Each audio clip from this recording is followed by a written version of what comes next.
Lahore high court के 3 रुकनी bench ने PTI रहनुमा एजाज चौधरी की कागजात नामजदगी मुस्तरद करने के खिलाफ दरख्वास्त खारिज कर दी।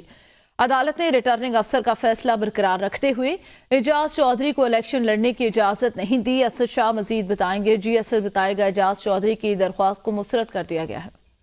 जी बिल्कुल, पीटीआई रहनुमा एजाज चौधरी के कागजात नामजदगी मुस्तरद करने के खिलाफ दरख्वास्त पर समाअत हुई है। 3 रुकनी बेंच ने एजाज चौधरी की दरख्वास्त खारिज कर दी है। 3 रुकनी बेंच ने रिटर्निंग अफसर का फैसला बरकरार रखा है।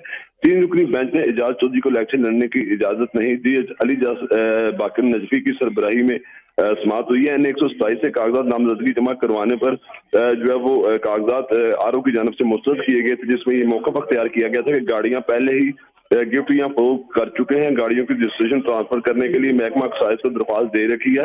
मोटरसाइकिल तैमूर नामी शख्स के नाम है। ये सब कुछ एजाज चौधरी के नाम चीजें थी जो दस्तावेजात में जो है वो शो नहीं की गई थी, जिसकी बिना पर आरओ की जानब से कागजात मुस्तरद कर दिए गए थे और आरओ का फैसला बरकरार रखा गया। जी सही, शुक्रिया।